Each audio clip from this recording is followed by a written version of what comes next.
Muy bien, la semana pasada entonces hemos avanzado hasta Juan 8:29 o Juan 17:4, si mal no recuerdo, ¿no? Hemos estado revisando, estamos viendo la vida perfecta de nuestro Señor Jesús a través de las Escrituras. Y decíamos, de nada nos sirve o de nada sirve que Dios se haya hecho hombre. De nada sirve si es que haciéndose hombre hubiera sucumbido a las tentaciones y hubiera pecado. Incluso un simple pecado, un simple mandamiento quebrantado, un simple enojo, por ejemplo, en el sentido de enojarse con su prójimo de una manera pecaminosa, como, oye, tonto, ¿no? Algo así, algo así. Eso, hermanos, ni eso nuestro Señor Jesús lo hizo. Y estamos viendo en el testimonio de las Escrituras acerca de esa preciosa verdad. Él vivió una vida perfecta. Como decíamos, todos los corderos, los becerros, los animales del Antiguo Testamento que eran presentados para sacrificio, se requería que sean los mejores, perfectos, sin manchas, lo mejor del ganado, ¿no es así? ¿Por qué? Porque apuntaba a que nuestro Señor Jesús vendría y viviría una vida santa, recta y perfecta. Ahora, ese vivir una vida recta, santa y perfecta, tal vez a nosotros nos parecería algo intrascendente. Pero hermanos, es que ahí está la base. Como tú y yo no podemos vivir una vida recta, santa, perfecta. El día domingo hemos escuchado el mensaje y después de eso seguramente el Señor quebrantó nuestro corazón para que saliendo de la iglesia nomás otra vez, tal vez hayamos fallado de alguna otra manera. Algún enojo entre parejas, con los hijos, con los padres, con los amigos, algún pensamiento de repente hasta de ultratumba pasó por la mente, que nos llevó tal vez a perdernos, en vez de darle la gloria a Dios hasta con el pensamiento, perdernos en deshonrar su nombre.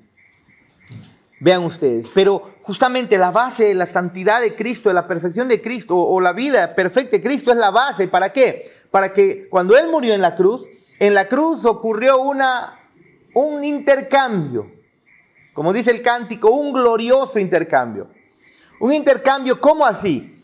Él cargó tus pecados, sobre Él fue puesto todos nuestros pecados, y la vida perfecta y santa y justa fue puesto sobre nosotros. Esa es por eso es que nuestro Cristo tenía que ser santo y perfecto como hombre. Tenía que no haber fallado, tenía que haber cumplido a la perfección la ley. ¿Por qué? Porque tú y yo no la cumplimos y para acercarnos a Dios tenemos que estar limpios, sin mancha. Y esa limpieza nos la da la vida y persona de Cristo, que con su sangre derramada luego nos atribuye una vida que tú y yo no hemos vivido. ¿Ve? Amén. Muy bien, continuemos entonces, por favor, en el capítulo, en el ítem número 6, nuestro material, para seguir considerando la vida santa y perfecta de nuestro Señor Jesucristo, ¿sí? De acuerdo con el registro de los evangelios, incluso aquellos que más se oponían a Cristo, fueron obligados a reconocer su justicia. ¿Qué nos dicen los siguientes textos acerca de esta verdad? Mateo 27:3.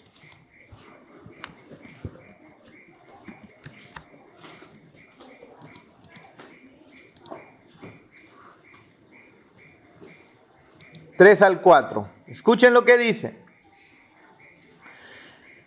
Desde el 3. Entonces Judas, el que le había entregado, viendo que era condenado, devolvió arrepentido las 30 piezas de plata a los principales sacerdotes y a los ancianos, diciendo: yo he pecado entregando sangre inocente. Mas ellos dijeron: ¿qué nos importa a nosotros? Allá tú. No les importó que era sangre inocente a estos hombres, a estos sacerdotes, a estos ancianos, líderes de la religión judía. Ellos sabían también en su corazón que Jesús era inocente. ¿Y qué ocurrió? Aún así, recibieron a Jesús de parte de Judas, ¿no? Pero Judas se arrepiente y dice, he pecado entregando sangre inocente. Muy bien, acá en el 6 nosotros tenemos que relacionar. A ver, ¿qué letra ponemos ahí en Mateo 27, el 3 al 4? ¿Qué letra? Vamos. ¿Todos estamos de acuerdo? Muy bien, la C. Judas reconoció la inocencia de Cristo, amados hermanos. C, ¿ok? Judas reconoció la inocencia de Cristo. Mateo 27, 19 leamos ahora. Más adelante, nada más. Dice. Y estando él sentado en el tribunal, su mujer le mandó decir, no tengas nada que ver con ese justo, porque hoy he padecido mucho en sueños, a causa de él. Aquí recuerden ustedes, está Pilatos, ¿no es así? Y entonces aparece su mujer y le dice, este hombre es justo, es justo. Muy bien, ¿qué letra ponemos ahí?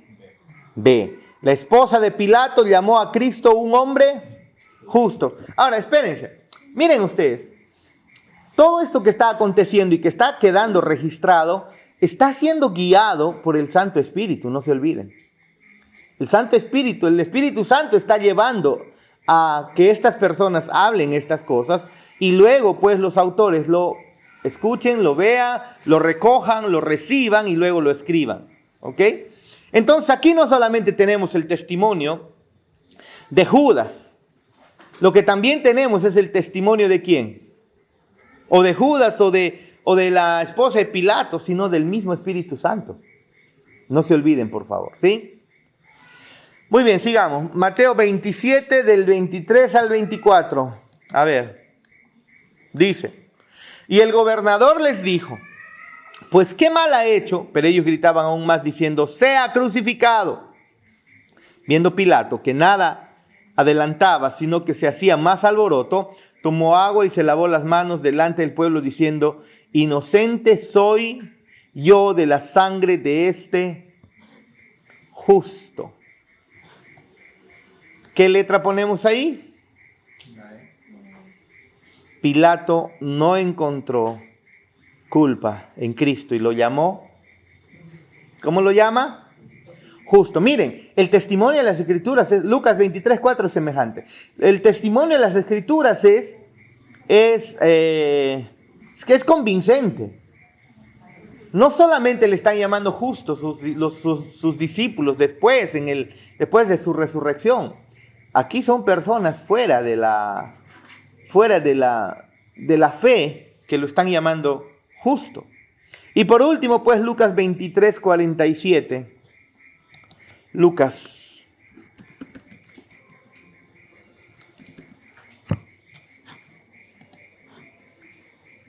Dice lo siguiente. Cuando el centurión romano, vio lo que había acontecido, dio gloria a Dios diciendo, verdaderamente este hombre era justo. Y obviamente, ¿qué letra es ahí? D. El centurión testificó que Cristo era inocente. Y Lucas 23, 47.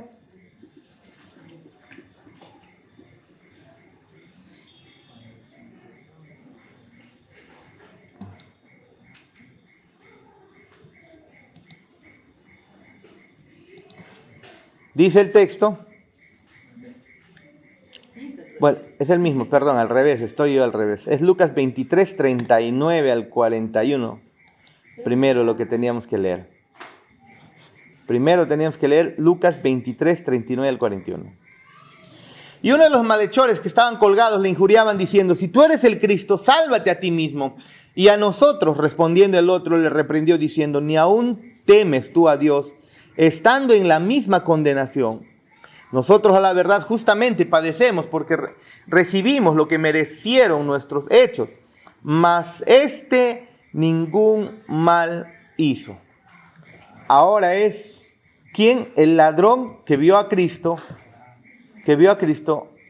su testimonio fue que él no había hecho nada malo, no había fallado.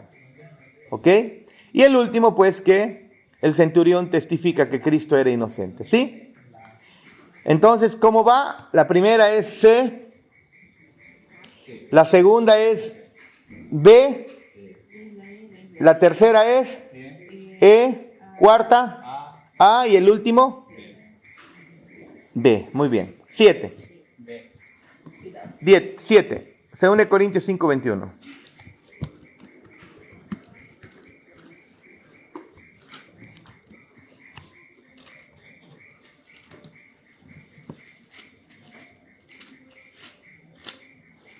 Dice lo siguiente. Desde el 20 leamos, dice: así que somos embajadores, dice Pablo, en nombre de Cristo, como si Dios rogase por medio de nosotros. Os rogamos en nombre de Cristo, reconciliaos con Dios. Miren qué hermoso es esto de la predicación.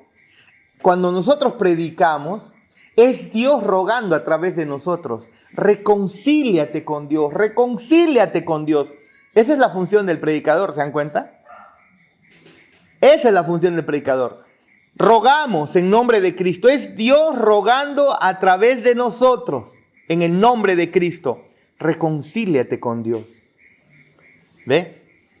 Y luego dice, al que no conoció pecado, está hablando de Cristo, no por nosotros lo hizo pecado, para que nosotros fuésemos hechos justicia de Dios en Él, hermanos.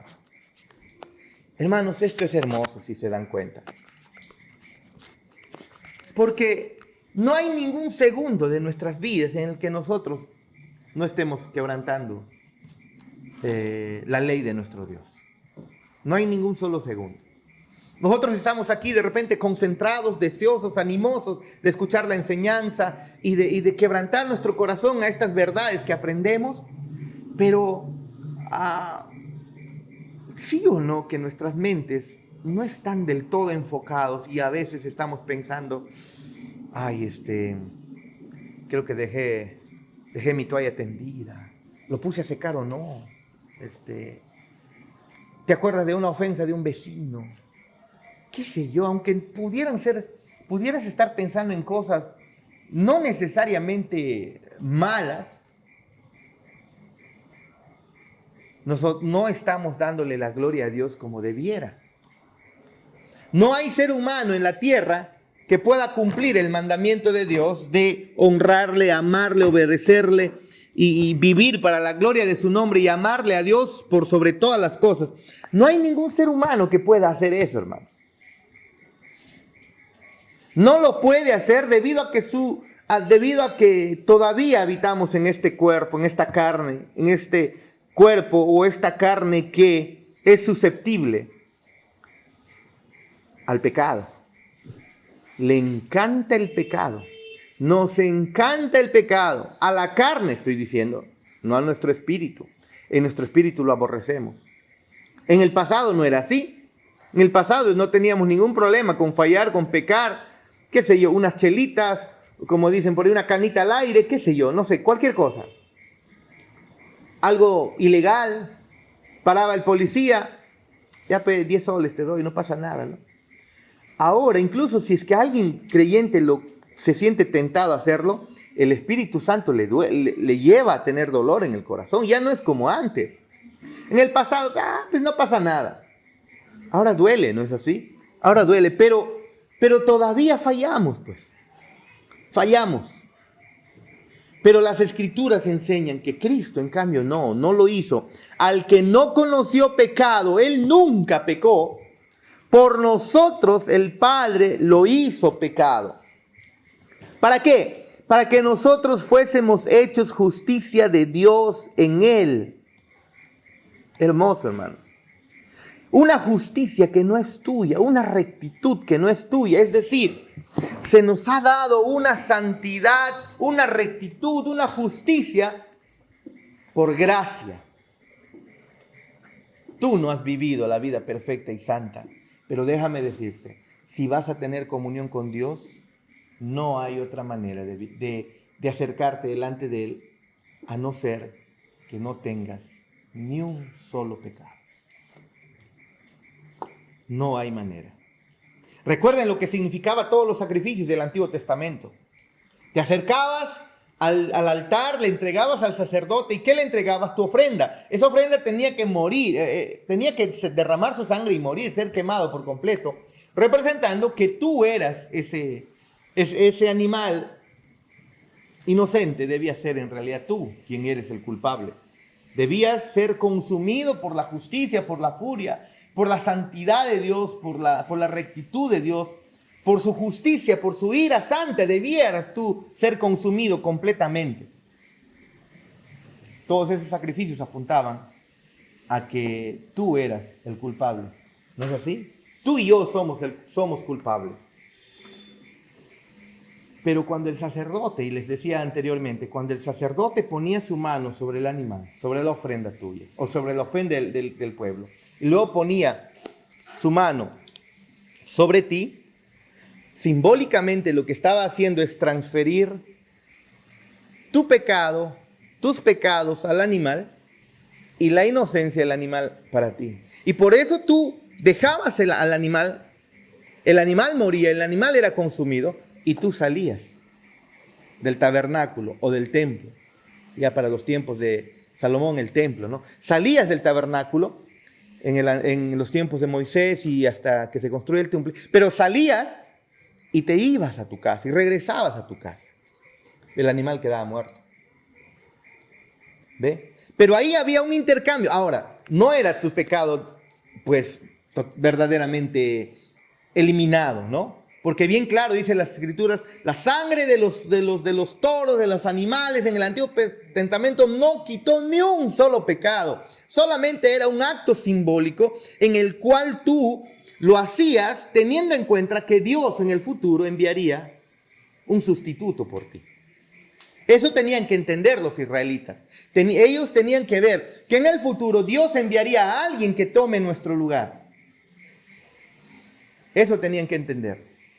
Y al solamente creer eso de manera un tanto oscura, podemos decir, porque no estaba del todo revelado, el israelita era salvo por la fe, ¿no? Salvo por la fe. Pero en ese sacrificio, recuerden, está ocurriendo un traspaso de tus pecados simbólico hacia el animal y la inocencia del animal perfecto que se requería hacia ti. ¿Ok? Pero volvías a pecar al día siguiente y seguramente el nuevo becerro, el mejor de los becerros que había quedado de nuevo decía, oh no, ¿no? O sea, ya habías entregado tu sacrificio y entonces, ya se llevaron al mejor, ahora sí estamos libres. Imagínense que estamos dramatizando a los animalitos ahí, a los ganados, ¿no? Para que luego, saliendo del altar, nomás otra vez otro pecado. ¿Cuántos animales se sacrificaban en el Antiguo Testamento? Y no era suficiente. No era suficiente. Recuerden, esos animales apuntaban ¿a quién? A Cristo, al sacrificio de Cristo final en la cruz. Pero luego viene Cristo y, como dijo Juan, Él es el Cordero de Dios que quita el pecado del mundo. Y ahora vemos el testimonio recto, justo, íntegro, sin pecado, inocente. Fue subido a una cruz y derramó su sangre. Y ahora el Padre en la cruz, dice el versículo 21, que al que no conoció pecado, por nosotros lo hizo pecado. Jesús se convirtió en lo que tú eres en la cruz. Y pagó tu condena. ¿Para qué? Para que nosotros fuésemos hechos justicia de Dios en Cristo. Y entonces ahí está ese precioso y glorioso intercambio. No te puedes acercar a Dios sin ser consumido. Si todavía tienes un pecado no solucionado. En Cristo, dice, tan poderoso y maravilloso es su sacrificio, que todos tus pecados han sido perdonados. Aquí no ocurre como en el Antiguo Testamento. Año tras año tenían que venir, y vez tras vez, tenían que venir a traer sacrificios y ofrenda por su animal. ¿Cuántos animales? Miles de animales, millones de animales. Y entonces la sangre que se derramaba era increíble, era abundante, abundante. Los animales que se mataban eran abundantes. ¿Para qué? Para que una vez que has presentado tu ofrenda, otra vez te das cuenta que has fallado, y otra vez tenías que traer tras sacrificio tras sacrificio. Entonces, no es así ahora con Cristo. Una vez que Cristo ha derramado su sangre, Él ha perdonado todos tus pecados pasados, presentes y futuros. El día que mueres. A ver, pongámoslo así. Imagínate que hoy Kevin está llegando a su casa, ¿no? Y qué sé yo, justo su hermana se comió su cena. Y, oye, ¿no? ¿Cómo le dices a tu hermana? Ahí está eso. Oye, Liz, te has comido mi cena. ¿Cuántas veces te he dicho que haga? Y un momento de repente se desequilibra y qué sé yo, se olvida del carácter de Cristo. Y le manda a rodar. Y en ese momento, ¿sabes qué? Nunca más hagas esto. ¿Qué te has creído? Y plum, le da un paro cardíaco fulminante ahí. Y muere. A ver, yo les pregunto, Paul, ¿murió con pecado o murió sin pecado? No le dio tiempo a arrepentirse. Ok, muere. ¿Va al cielo o al infierno? ¿Va a la presencia de Dios o va a la condenación eterna? Condenación. Miren, hermanos, si fuese así, estamos perdidos. Porque hasta el último segundo de nuestras vidas, por más creyente que seas, no vivirás una vida perfecta. Y todavía morirás en pecado. El apóstol Pablo, ¿cómo murió? ¿Teniendo una vida perfecta? A pesar de que se cree que fue decapitado, murió murió de tal manera que el Padre puede decir, en su último segundo vivió como Cristo, siendo el apóstol Pablo. No, también murió siendo no perfecto. Significa que debería ser condenado. Pero hay una diferencia, que el sacrificio de Cristo nos limpia de todos nuestros pecados. De tal manera que ahora Kevin, aunque obviamente un creyente no va a actuar de esa manera, ¿no es así? Un creyente no lo va a hacer. Tendríamos que de repente pensar si Kevin es creyente o no es creyente, ¿no? O él mismo tiene que examinarse. Pero en el caso pueda sí si es creyente y reacciona de esa manera y muere en pecado, la sangre de Cristo lo perdonó antes de que él peque y asegura su salvación.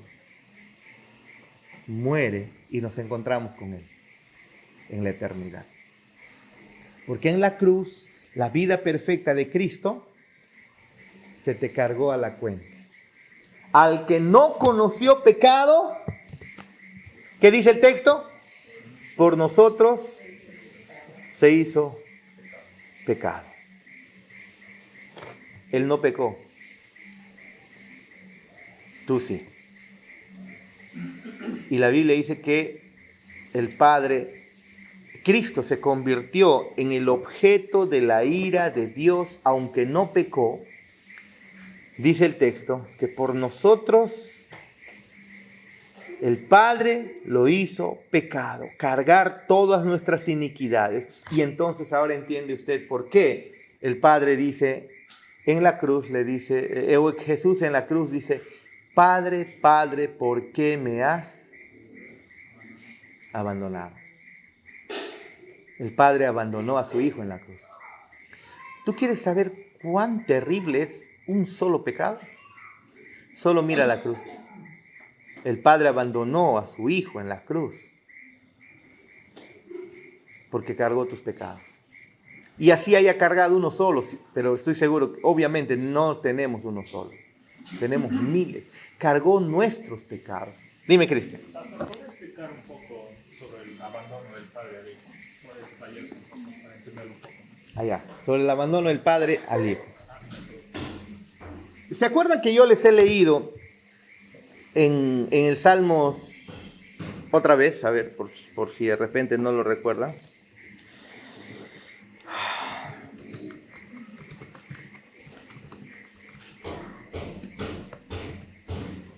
Está en Salmos 22.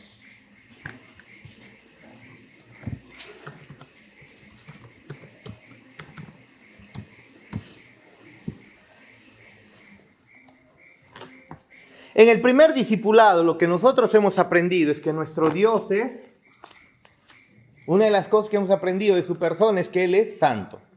¿No es así? ¿Qué significa santo? Apartado, separado, que trasciende a la corrupción, trasciende a su creación, trasciende a la corrupción moral de su creación, trasciende a la corrupción de su creación. Eso es ser santo, ¿no es así? Diferente, apartado. También hemos aprendido que Dios no tiene comunión con el pecado. Dios aborrece el pecado, aborrece la iniquidad. Entonces, cuando tú comienzas a observar, primero, la santidad de Dios, en primer lugar se debe observar la santidad de Dios, que luego automáticamente te das cuenta por qué aborrece entonces la iniquidad, la injusticia, el pecado, abomina incluso al pecado, la iniquidad. Tú puedes entonces ver que en la cruz, Jesús lo que ocurrió fue que cargó nuestros pecados. Y dice el texto que en la cruz lo hizo, el Padre lo hizo pecado por nosotros. Ahora, no es que su persona pecó o que todos nuestros pecados fueron cargados a su cuenta en el sentido de que Él los cometió y entonces son cargados para Él. No, inocentemente. Si la vida perfecta de Cristo fue atribuida a nosotros sin ser perfectos, de la misma manera, nuestra vida de pecado fue cargada a Cristo sin que Él lo cometiera. Pero entonces en la cruz, lo que el Padre está viendo en Cristo es ¿quién? Está tomando a Cristo como ¿quién?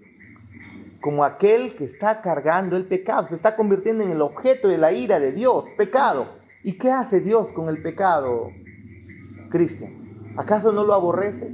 ¿Acaso no lo abomina? ¿Acaso no lo detesta? Y entonces el Padre lo que hizo fue en ese momento, su gracia volteó su rostro de gracia, podemos decir, para descargar su ira sobre su Hijo. ¿Ve? Ahora el Salmos 22 relata un poquito a través de las bocas de David. Escuchen, dice lo siguiente, más o menos para poder entender qué está pasando ahí en Cristo, ¿no? Salmos 22, un salmo mesiánico, dice lo siguiente. Dios mío, dice David 1000 años antes de Cristo, antes de que nazca Cristo. Dios mío, ¿por qué me has desamparado? ¿Por qué estás tan lejos de mi salvación y de las palabras de mi clamor? Dios mío, clamo de día y no respondes, y de noche y no hay para mí reposo. Pero tú eres santo. Esa es la respuesta. ¿Te das cuenta? ¿Por qué le ha desamparado? ¿Por qué no escucha su oración? ¿Por qué no le responde? La respuesta, versículo 3. ¿Cuál es, Cristian? La respuesta es que el Padre abandona, voltea su rostro en la cruz a Cristo, porque Él es santo y Cristo ahí está cargando la inmundicia, tu inmundicia, mi inmundicia, de todos aquellos que creerían en Él. ¿Ve? Tú eres santo, dice. ¿Por qué el Padre le voltea el rostro? Debido a su santidad. Ahora, miren, hermanos, el asunto es que no vemos esto como tan trascendente o tan importante, porque tú y yo convivimos en el pecado. Lo hacemos. No somos santos como Dios. Todavía tenemos una naturaleza que, como al diabético le gusta el azúcar, a nuestra carne le gusta el pecado. ¿Se acuerdan que les dije esa película, ¿Quién quiere ser millonario? Un niño saltó al excremento para poder llegar a cierto hombre, ¿no? A cierto actor y recibir su autógrafo. Ahora, él no tuvo ningún problema, mira, ponderó de repente qué es lo que más desea y no le importó ensuciarse. A nosotros seguramente no nos importaría ensuciarnos, ¿no, David? Con tal de salvar de repente a David. Imagínate que está caído en un silo lleno de excremento. Se ha caído y ha desaparecido. Perdón, ¿no vamos a saltar a recogerlo, a salvarlo? Cuando vemos su manito ahí que está. ¿Acaso no saltas, David, y para jalarlo? No importa que puedas hasta respirar excremento y en tu boca. ¿Sí o no? Claro que lo haríamos. Pero hay un detalle. Hay un detalle. Si te das cuenta, Cristo en la cruz se hizo el objeto de ira de Dios. Y el Padre, por su santidad, le volteó el rostro. ¿Se dan cuenta? Tú y yo saltaríamos a la suciedad para salvar. ¿Sí o no? El Padre no hizo eso. Debido a su... No, y refiriéndose más al tema de que lo abandonó, ¿cómo se entendería eso entendiendo que es la Trinidad, ¿no? Uh-huh. El Padre, el Hijo, el Espíritu Santo. No estamos hablando de un rompimiento total de la Trinidad, de esa unidad, ¿no? No estamos hablando de eso. Entendiendo que hay comunión en ellos, ¿no? Claro, no estamos hablando. Recuerda que Él es resucitado. Ahora, no es que Él todavía al tercer día están meditando ya no en la Trinidad, sino imaginemos, no estamos especulando, estamos dramatizando, sino que el Padre y el Espíritu ahí, hoy no lo podemos a ver, ¿qué hacemos? ¿Lo resucitamos o no lo resucitamos? ¿No? A ver, ¿qué hacemos? ¿Qué hacemos? Es sábado, pues. Hoy no, tiene que ser domingo todavía en la madrugada, y esperar todavía hasta que... Y entonces Jesús está yendo al infierno y fue condenado al infierno, como dicen muchos. No fue así. No fue así. Al instante, Él murió y al instante fue al Padre. Hoy estarás conmigo en el paraíso, le dice al ladrón. ¿Se acuerdan? Entonces, si Él está cargando los pecados, pero a la misma vez Él es inocente. Y cuando Él muere, esa inocencia, obviamente, vence la carga que él muere claramente como hombre, Él muere, como Dios murió. No, como hombre. ¿Qué dicen ustedes? Claro, Dios hombre murió, pero como persona, hablemos exactamente, claramente. Una vez que hemos nacido, ¿podemos morir? O sea, en el sentido de desaparecer, de dejar de existir. No. Una vez que una persona nace, existe eternamente, nunca deja de ser, nunca deja de existir. Eso ya lo hemos visto. Tu biología, tu cuerpo biológico muere, pero tu espíritu, tu ser, continúa vivo. Y para siempre, dicen las Escrituras. En ese sentido, por ejemplo, Cristo, ¿murió dejando de existir? No fue así. Ni siquiera Satanás, cuando sea condenado para siempre, va a dejar de existir. Eso es lo que creen los testigos de Jehová, el aniquilanismo, ¿no? Ellos creen que toda persona, una vez que muere y es mala, y no va al cielo, no va a la presencia de Dios, es aniquilada para siempre, su memoria es borrada de la tierra. Eso es lo que ellos dicen, desaparece por completo. Pero no es así, nadie muere. Y entonces Jesús tampoco, pues en el sentido estricto de desaparecer y dejar de ser, no ocurre eso. La Trinidad, al final de cuentas, el Padre abandona a su Hijo, sí, pero de todas maneras es reivindicada su inocencia, su justicia, su santidad, y es por eso es que Él automáticamente o rápidamente, una vez muerto, Él regresa, vence. Él mismo dice, yo entrego mi vida, pero yo mismo la tomo. Y luego regresa al Padre, ¿no es así?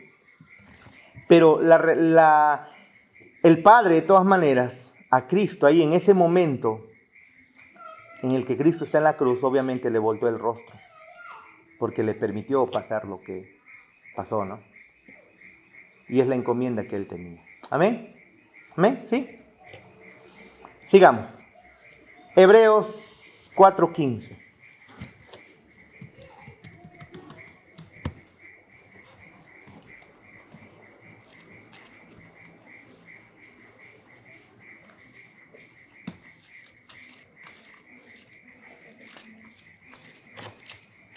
Desde el 14 dice, por tanto, teniendo un gran sumo sacerdote que traspasó los cielos, Jesús, el Hijo de Dios, retengamos nuestra profesión, porque no tenemos un sumo sacerdote que no pueda compadecerse de nuestras debilidades, sino uno que fue tentado en todo según nuestra semejanza, pero sin pecado. Yo les decía la semana pasada que nuestro Señor Jesús no fue un hombre ayudado por su divinidad. Porque si así ocurrió, si Él fue ayudado por su divinidad, entonces no puede compadecerse por nosotros. No puede entendernos en nuestras debilidades. No lo puede hacer. Pero aquí dice que tenemos un gran sumo sacerdote. Traspasó los cielos. Jesús, el Hijo de Dios. Y no tenemos un sumo sacerdote que no pueda compadecerse de nuestras debilidades, sino que uno que fue tentado en todo según nuestra semejanza, fue tentado en todo, pero no llegó a pecar, y debido a ello es que fue reivindicado y resucitó. ¿No es así? Y su cuerpo luego, el domingo de resurrección, resucita, ¿no?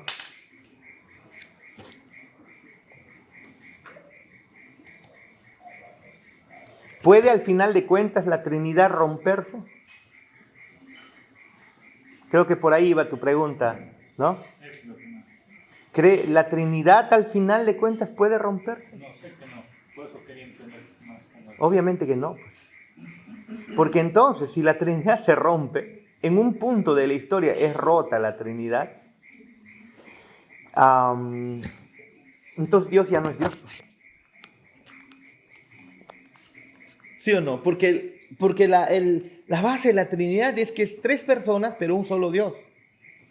Una sola esencia divina, en completo compañerismo. Ahora, debemos entender que el Padre, el Hijo y el Espíritu Santo acordaron esto que va a ocurrir en la cruz. Acordaron que el Padre lo que iba a hacer en la cruz con su Hijo. Claro que lo acordaron, estuvieron en completo acuerdo. No es que, ay, no, lo quiero ayudar, pero no puedo, yo pensé que sí iba a poder, no puedo, y le volteé el rostro. No hace eso. Recuerda, David nos deja escrito las palabras de Jesús 1000 años antes. El Padre sabía que tendría que abandonar en ese momento a su Hijo, debido a su santidad, demostrando él mismo su santidad y demostrando lo inmundo y lo sucio del pecado mismo. Pero la Trinidad no es quebrantada, no es rota al final de cuentas, ¿sí? Con eso sí, no, mi hermano.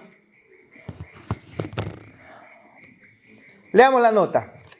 Jesús fue tentado en todas las cosas comunes a nuestra frágil condición humana. En nuestra debilidad nosotros usualmente caemos ante tentaciones pequeñas. Así que raramente somos confrontados con tentaciones grandes. ¿Sí o no? Sucumbimos a tentaciones pequeñas. No son las tentaciones que nos acontecen. No son grandes, a veces vienen las grandes. Pero cuando vienen las grandes, hermanos, esas grandes ya nos las vamos a pasar, pues, porque en las pequeñas nomás cómo le caemos con todo. Pero Cristo prevaleció sobre las tentaciones pequeñas, comunes a todos nosotros, y sobre las grandes que ningún otro hombre ha enfrentado. La comida y el comer y el beber son de las necesidades más fuertes del ser humano. Y en la tentación, justamente él padeció eso, ¿no? Después de haber estado sin comer. Miren, hermanos, cómo es que en esta película, que es tomada de la vida real, estos hombres que caen, su avión cae en los Alpes chilenos, se comen los unos a otros, ¿no? Y toda la moral y todo eso lo dejan a un lado y comienzan a comerse los unos a los otros, con tal de sobrevivir. Una vez escuché que por un biólogo, creo que la necesidad de tomar agua es tan intensa que tú puedes ser capaz de matar a quien sea con tal de tomar agua. Y por eso piensan que en el futuro las guerras van a ser por agua, ¿no? Por agua. El agua va a costar muchísimo. ¿Qué petróleo, ni oro, ni diamantes, ni el gas, nada de eso? El asunto es el agua, dicen, ¿no? El agua va a ser tan valioso, pero tan valioso, ¿no? Pero tan valioso. Dicen, ¿no? Dicen. Pero Cristo padeció todas las necesidades, todas las tentaciones y prevaleció Él en todas, incluso las pequeñas y las grandes. Ahora ustedes, a veces nosotros no nos damos cuenta, pero como todos los días estamos sucumbiendo a tentaciones pequeñas, que ni cuenta nos damos que son pecados. Por eso David incluso decía, ¿no? Señor o Padre, líbrame de mis pecados, incluso los que me son ocultos, porque a veces ni cuenta nos damos que estamos fallando. Pero Cristo, toda su vida, incluso la tentación más chiquitita y pequeña, Él la pasó, Él la soportó y no sucumbió. Hebreos 7:26. Hebreos 7:26.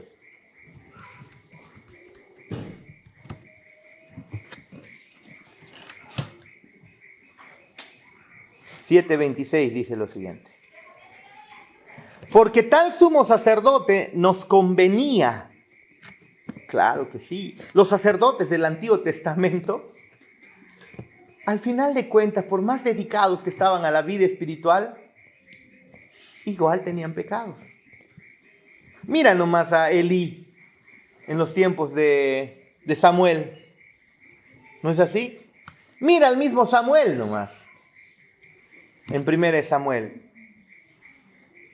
Mira a todos los sacerdotes al final. Cómo es que el Señor reclama y llama la atención al pueblo, incluso por sus sacerdotes que se han desviado, cuyos corazones estaban desviados.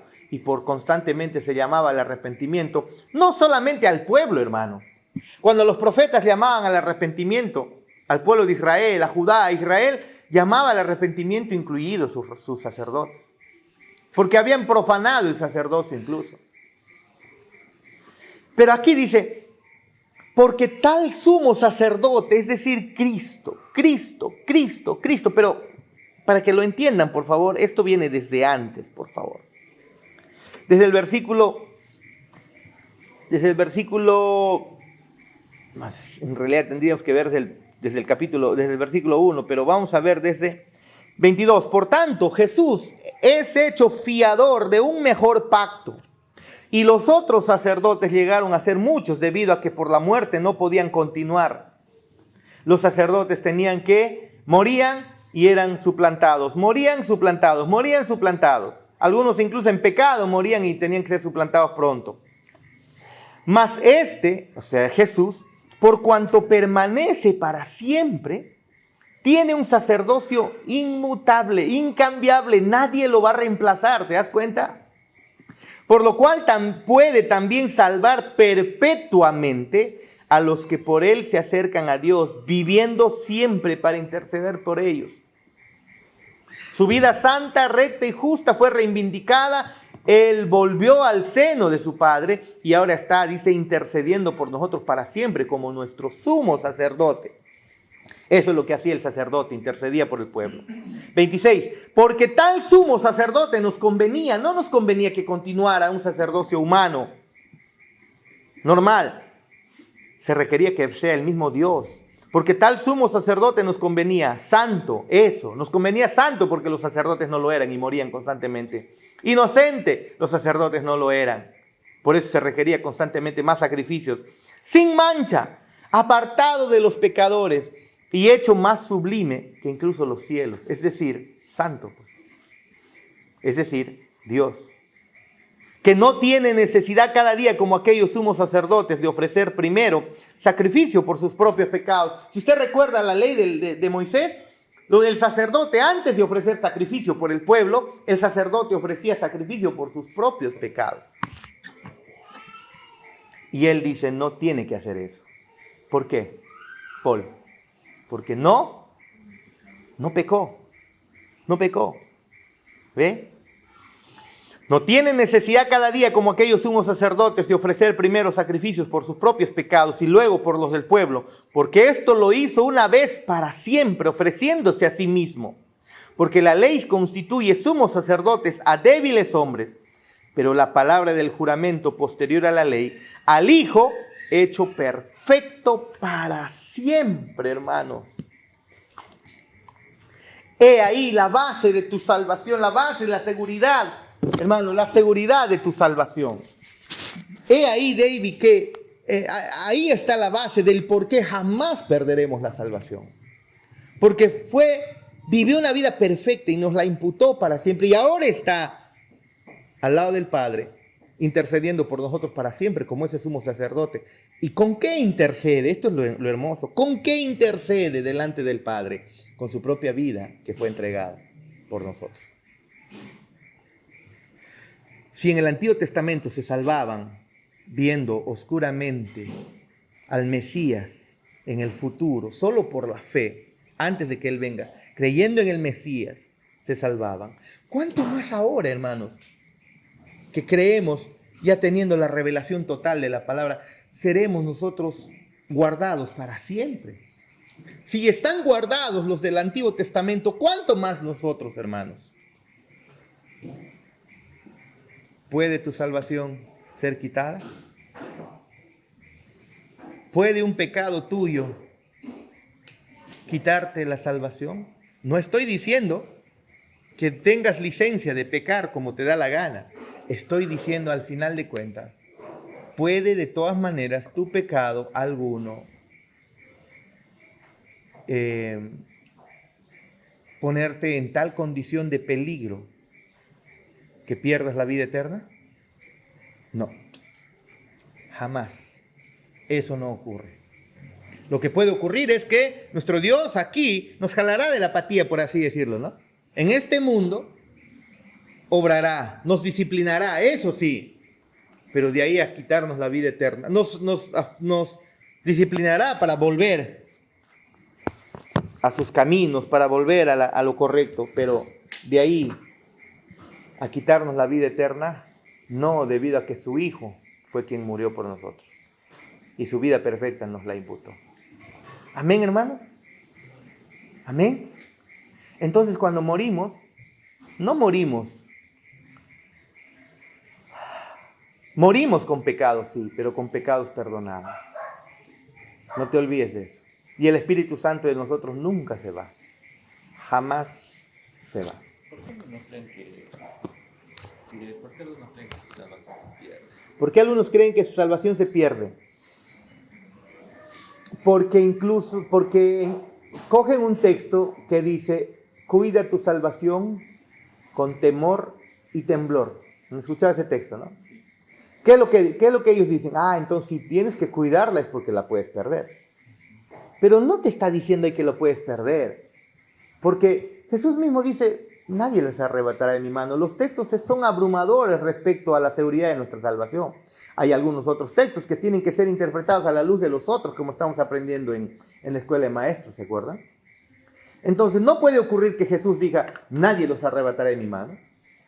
Y nadie te apartará del amor de Cristo, ni la muerte, ni hambre, ni desnudez, ni lo alto, ni lo porvenir, ni tú mismo, ni ninguna otra cosa creada, y luego decir, hey, cuídalo porque lo puedes perder. No, sino que tenemos que vivir nuestra salvación como si la perderíamos, en el sentido que tienes que caminar cada vez más a santidad. Eso es lo que significa ese texto. Camina más a santidad, pero no en el contexto general de las Escrituras, no la puedes perder. Entonces, ¿cómo interpretamos ese texto? Pues sé más santo cada vez. Pues. Camina como si la perderías, pero sabiendo que no la vas a perder. ¿A dónde está apelando? A que tú pongas de tu parte, pues. Y no vivas como los hipercalvinistas, ¿no? Salvos, siempre salvos. Pecados, vengan a mí. ¿Por qué? Porque Cristo ya me perdonó. Eso no está enseñando las Escrituras. Siendo creyente también tienes que buscar alejarte del pecado, obviamente. ¿No? Además, si Cristo si el Señor nos ha regalado vida eterna y luego mañana con tu pecado lo pierdes, ¿qué te ha regalado? ¿Vida eterna o vida temporal? ¿Qué significa vida eterna? No acaba, ¿no? Y si Él te ha dado vida eterna, ¿qué pasa si al final lo pierdes? Entonces no es vida eterna. Pues. ¿Qué es lo que regala Cristo, Chana? ¿Y eterna qué significa? Hagas lo que hagas, Chana, no la perderás. No estoy diciendo que con esto Chana se va y se desbanda. Estaría demostrando que no es que perdió la salvación, sino que nunca la tuvo. Esa es la diferencia. Muy bien. La palabra santo del griego hosios indica el estado de alguien que está sin pecado. Hemos leído Hebreos 7:26, ¿no? Libre de maldad y moralmente puro. La palabra inocente o inocuo del griego akakos se refiere a aquel que es inocente de maldad o malicia destructiva. La frase sin mancha del griego amiantos también puede traducirse como sin suciedad. Y la frase apartado de los pecadores se refiere a la gran distinción entre Cristo y la humanidad. Él era sin pecado. Vivió una vida sin pecado. Caminó sin pecado. Y es el sacerdote que vivió sin pecado e intercede por nosotros para siempre. Para siempre. Ahora, es natural que cuando nosotros pecamos, es natural que nos duela, hermano.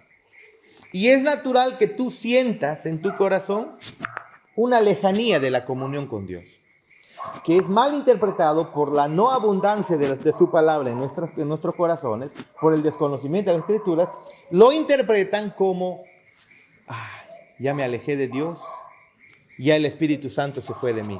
Ese es el problema que tienen los pentecostales. Ellos un ratito van, predican y hacen y todo eso y están felices. Sostienen eso por un buen tiempo y después de algo ocurre. De un descuido tal vez del devocional, del estudio de la palabra o lo que sea, y de repente un pleito con el esposo y la esposa. ¿Cómo se sienten ese día? Es claro que hay que sentirnos mal, claro que nos debe doler, pero ellos se sienten ya y comienzan a alejarse, dejan de ir a la iglesia, se alejan y al final terminan dándole de alma y de duro, hasta divorciándose y todo eso. Pero no es lo que el creyente debe hacer. Automáticamente cuando vemos nuestros pecados e incluso llegamos a sucumbir y perdemos algunas batallas, debemos recordar, el Espíritu Santo no se ha ido de nosotros, se ha contristado, claro que sí, pero está en nosotros, no se va. Hemos sido sellados, ¿no? Si es que hemos nacido de nuevo, hemos sido sellados para siempre. Y en medio de tu falta, en medio de tu pecado incluso, en medio del pecado incluso como el de David, yo no estoy llamando aquí a que se pueda llegar a ese tipo de pecados, ¿no? Pero incluso tomemos el ejemplo de David. David dice, Dios, devuélveme mi salvación, dice en el Salmo 51. Busquen Salmo 51, por favor. ¿Qué es lo que dice David?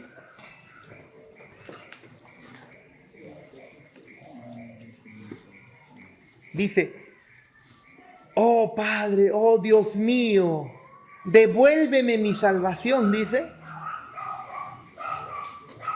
Vamos. ¿Quién lo lee? Vamos, con fuerza, por favor. 51 en adelante. Ten piedad de mí, oh Dios. Escuchen, eso él habla después de que ha sido confrontado y le han descubierto su pecado con Betsabé. Había matado a Urías, se había embarazado a Betsabé, en fin, y todo eso, y entonces ahora es descubierto. Conforme a tu misericordia, conforme al inmenso de tu compasión, borra de mis transgresiones, lávame por completo de mi maldad y límpiame de mi pecado. Porque yo reconozco mis transgresiones y mi pecado está siempre delante de mí. Contra ti solo he pecado y he hecho lo malo delante de tus ojos, de manera que eres justo cuando hablas y sin reproche cuando juzgas. ¿Más? Sigue. Yo nací en iniquidad y en pecado me concibió mi madre. Tú deseas la verdad en lo más íntimo, y en lo secreto me harás conocer sabiduría. Purifícame con hisopo y seré limpio. Lávame y seré más blanco que la nieve. Hazme oír gozo y alegría. Haz que se regocijen los huesos que has quebrantado. Esconde tu rostro de mis pecados y borra todas mis iniquidades. Sigue, sigue, sigue. Crea en mí, oh Dios, un corazón limpio y renuévame un espíritu recto dentro de mí. No me eches de tu presencia y no me quites de tu espíritu, de tu Santo Espíritu. ¿Qué más? Restitúyeme el gozo de tu salvación y sosténme con un espíritu de poder. Ah, mira. ¿Qué versión tienes tú? La Biblia habla, güey. La Biblia habla. Casi digo, adventista creo que es su Biblia. De las Américas es. Es la moderna, ¿no? La última. La última. Pero escuchen lo que dice en el verso 13, 14, 15. Dice, restituye o vuélveme el gozo de tu salvación. No la había perdido. Ahora, David está orando, obviamente desde la postura humana en donde está ahí acongojado, dolido y dice, no me quites de tu espíritu. Pero no dice, restitúyeme tu espíritu. Es muy diferente, no me quites, no es que va a ser quitado, sino que su pecado, ¿acaso nuestro pecado no nos hace sentir como que el Espíritu Santo ya se fue de nosotros? Un momento estamos cantando y quebrantados de repente en la iglesia y en otro momento en nuestros pecados nos sentimos fríos y no sentimos el efecto y pensamos que se ha ido. No se ha ido, se ha contristado. ¿Se puede contristar? Claro que sí. Pero nunca se va. Por lo tanto, si es que se va, entonces pierdes por tu salvación, hasta que vuelva. Pero no es un sello. Somos sellados para siempre. Y David dice, vuélveme, el gozo de tu salvación es muy distinto a vuélveme tu salvación. ¿Amén? ¿Quería decir algo, don Fredicillo? Es que, pastor, también el pecado siempre genera en nosotros esa sensación de abandono de Dios, ¿no? Sí. O sea, cuando pecamos sentimos que estamos lejos de Dios o que Dios nos ha abandonado, pero no es así. No, o sea, no. Dios no nos abandona. No es. Incluso eso mismo también creo que explica cuando dice, y se hizo por nosotros pecado, y no, cuando Jesús dice, ¿por qué me has abandonado? No es que realmente Dios le haya abandonado, sino que ese sentimiento, esa sensación del pecado es lo que hace que nosotros podamos sentir el abandono de Dios. Jesús también lo sintió. Claro que lo sintió, pero de todas maneras, obviamente que el Padre no fue a su ayuda. Sí hubo un abandono real en el sentido de que no lo ayudó, no escuchó en ese momento el clamor o no acudió al clamor. Si te das cuenta, nuestros hijos claman, un brinco y estamos donde están gritando. Aquí estaba Cristo en plena agonía y el Padre volteó su rostro, dice el texto, ¿no? Volteó su rostro. No está quebrantándose la Trinidad. Pero claro que Jesús sintió todo el peso de nuestros pecados sobre sí, pues, ¿no? Y entonces el abandono de Dios, claro que lo sintió, pero también, obviamente, no acudió a Él. En el momento, así está bien, aquí estoy contigo y te libero, ¿no? No fue así. Pero miren, ¿se puede perder entonces la salvación? No ocurre eso, ¿ok? 1 Pedro 1:19. Uy, tanto falta que sé que. 1 Pedro 1:19.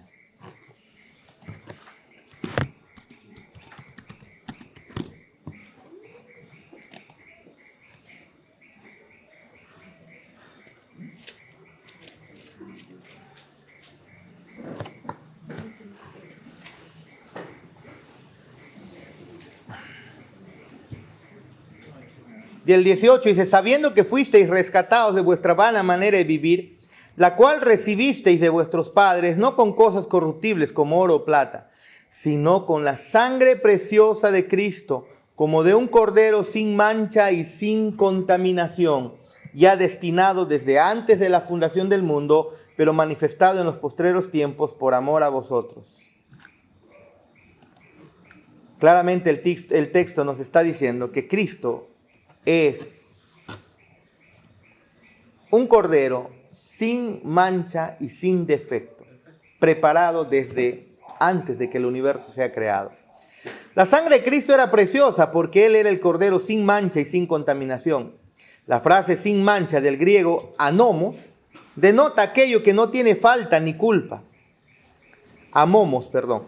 La frase sin contaminación del griego aspilos denota aquello que no tiene manchas o suciedad, libre de censura o reproche.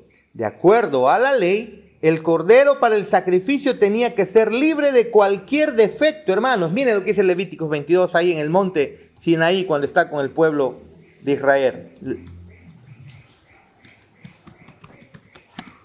Levíticos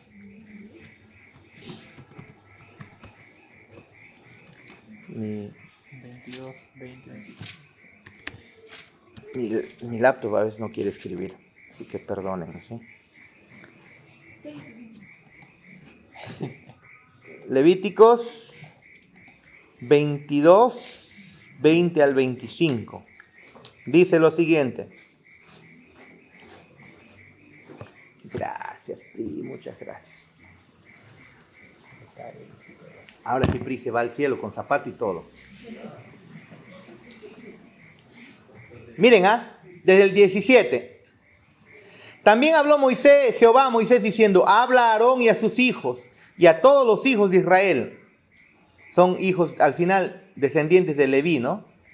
Y a todos los hijos de Israel, y diles, cualquier varón de la casa de Israel o de los extranjeros en Israel que ofreciere su ofrenda en pago de sus votos o como ofrendas voluntarias ofrecidas en holocausto a Jehová, para que sea aceptado, ofreceréis machos sin defecto de entre el ganado vacuno, o sea, vacas, ¿no? Reses, de entre los corderos o de entre las cabras, o sea, se ofrecía ganado vacuno, ganado ovino y caprino.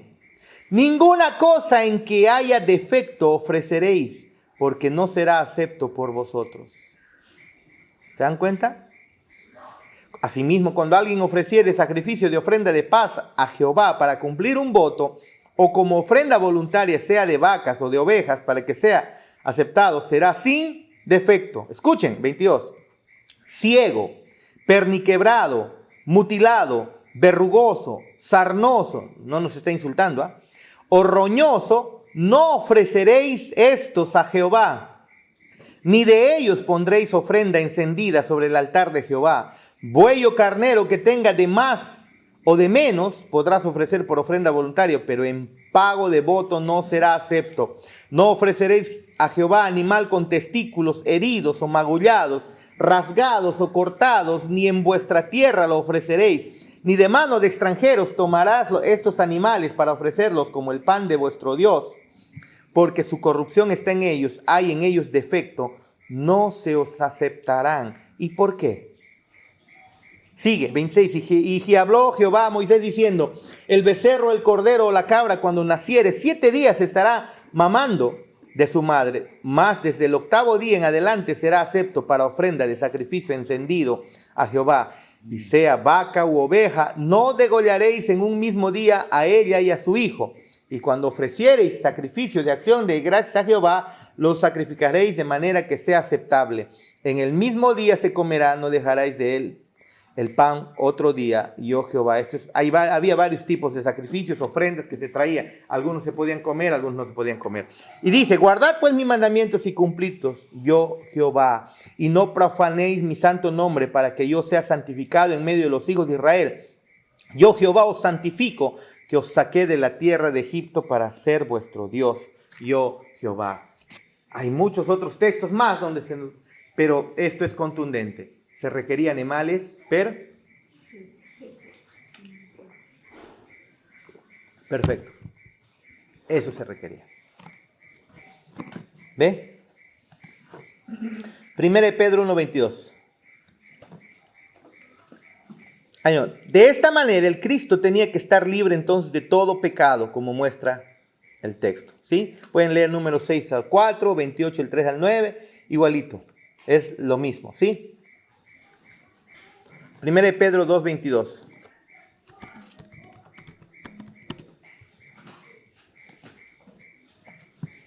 Dice el texto.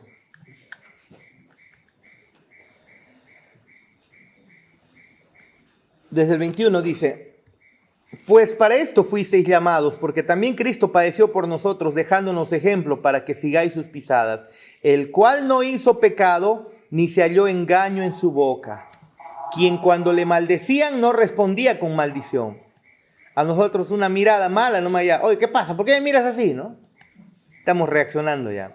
Cuando padecía, no amenazaba, sino encomendaba la causa al que juzga justamente, quien llevó él mismo nuestros pecados en su cuerpo sobre el madero, para que nosotros, estando muertos a los pecados, vivamos a la justicia, y por cuya herida fuisteis sanados. ¿Sanados de enfermedad o está refiriéndose sanados de la enfermedad del pecado? ¿Enfermedad física? No, enfermedad espiritual. Porque vosotros erais como ovejas descarriadas, pero ahora habéis vuelto al pastor y obispo de vuestras almas, Cristo. Nota, todo este versículo fue tomado de la profecía mesiánica que se encuentra en la versión de la Septuaginta de Isaías 53:9. La Septuaginta es la versión que se tradujo del Antiguo Testamento al griego, ¿no? En los tiempos del Imperio griego, aproximadamente 235 años antes de Cristo, creo. En la Escritura es una declaración fuerte y clara de la perfección sin pecado del Señor Jesucristo. En la Escritura, la boca o las palabras de un individuo es un indicador de la condición de su corazón, como dice Isaías 6:5, Mateos 15:18, ¿no? De lo profundo del corazón, ¿no? De eso habla la boca, de la abundancia del corazón habla la boca, ¿no? Las palabras de Jesús fueron sin engaño, porque en su corazón no había engaño, pues. Santiago escribe, si alguno no ofende en palabra, este es varón perfecto, capaz también de refrenar todo el cuerpo. Santiago 3:2.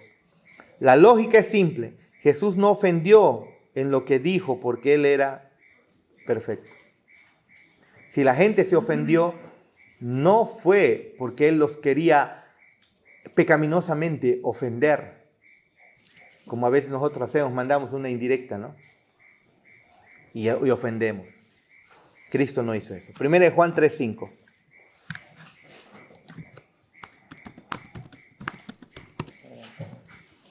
Primera de Juan 3:5.